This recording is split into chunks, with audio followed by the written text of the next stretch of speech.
All right, I'm here with Adrian Damien, and he's from the class of 2021. Adrian, how you doing, buddy? I'm doing great. I'm glad to be doing this interview again. I want to tell you guys about my, experiences I've had since, last time I did this. Yeah, maybe walk me through. So in just the last year that we've seen you, I think you've been working, right? And then obviously you're working on your program. Tell us a bit about your major, and then like the things that you've been doing since the last time we met up. So I'm majoring in computer science. I've just been going through my, more challenging classes. Like over the summer, I actually took compilers, which is, it's not to get into the details. It's a class that kind of combines everything you've already learned up to that point and kind of just challenges you to, think through problems using applying all the past stuff you've known. And there are a lot of things I might have forgotten or I need to like review on, so that helps solidify everything I've like studied.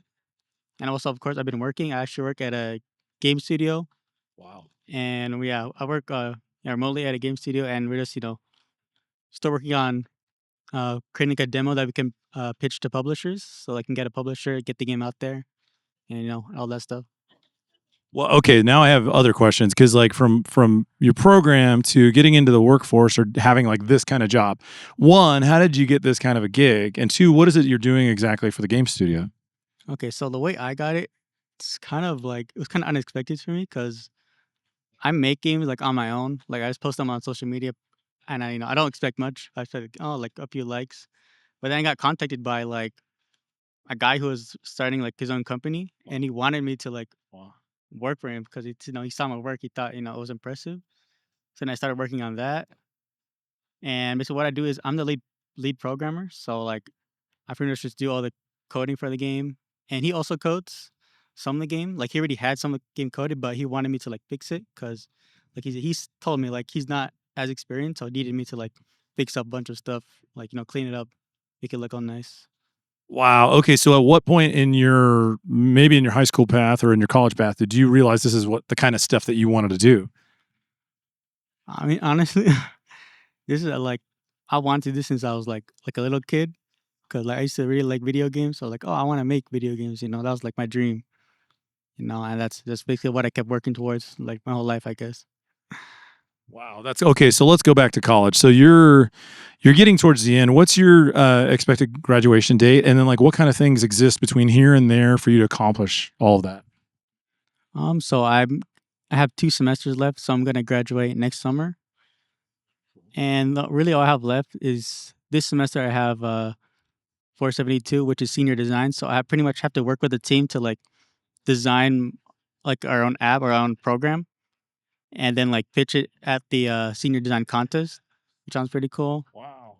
And Yeah. basically, my last semester is gonna be actually pretty chill. We just have to finish up my last like electives, last classes I didn't finish up, and that's pretty much it.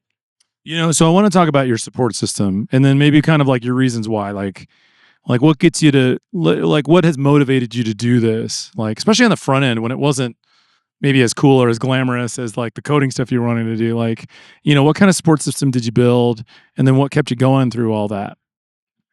Yeah, I guess.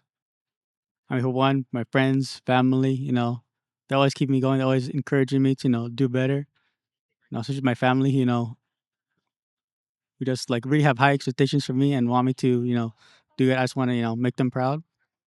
But also, I guess just finding community of people who have the same goals as me. So like I actually joined a club, the game development club here, and the people there, we all have the same goal to to make games, and that kind of like Wow. see a lot of us are also in computer science, so they also help support me. Know what know what class to take, what professors are best, and just the fact that we all we struggle together, right? We all have the same challenges. We know what each other is experiencing, and that really helps me keep going. Wow. So let's flash forward to like the next 5 years. Where do you see yourself kind of within the next 5 years? Like what are you aiming towards with post college?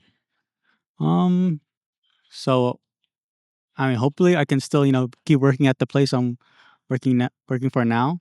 If the game does well, and I can keep working on it, or if we have like a new project and they still need me. But the thing about the game industry is that each game is very different and needs different kinds of people working on it. So it's very common that once they're done working in a game, they lay off a lot of people. So that could happen to me, but I just hope that with the experience I have right now with my stuff in my portfolio, I can find new work, just find new opportunities to work in the industry. Oh, that's amazing. And then I'm curious, just because we hadn't really necessarily hit on this, and I feel like things have been going pretty well for you. I mean, like, at your lowest point in this process, like, what kind of helped you through that? I mean, if you really think about like your biggest challenge in this whole process, like, how did you overcome that? And like, what would you encourage others to have readily available so that they can overcome their thing when it's their turn? I mean, I think my lowest point probably last semester because I took a lot of classes and they were like really difficult. I felt like for me, I was able to get through it. I just feel like I couldn't put in my best work because I have so much to do, so much like I even had to work on top of that. I felt like I couldn't put in my best. I just kind of had to like do the bare minimum. And I guess the thing that kept me going, like really in the end, is just the fact that I have a goal that I want to accomplish. I have like a dream basically that I want to do. And I know that this is on the road to that. I just have to keep looking towards what my dream is. And I guess my advice is that when you pick something that you're really passionate about. Because that, like above all else, if you, even in your lowest point, you're going to be thinking about that. That's what's going to keep you in. Yeah. That's awesome. Well, congratulations and best of luck on this year. All right. Thank you. Of course. Thank you for interviewing me. And yeah. Awesome.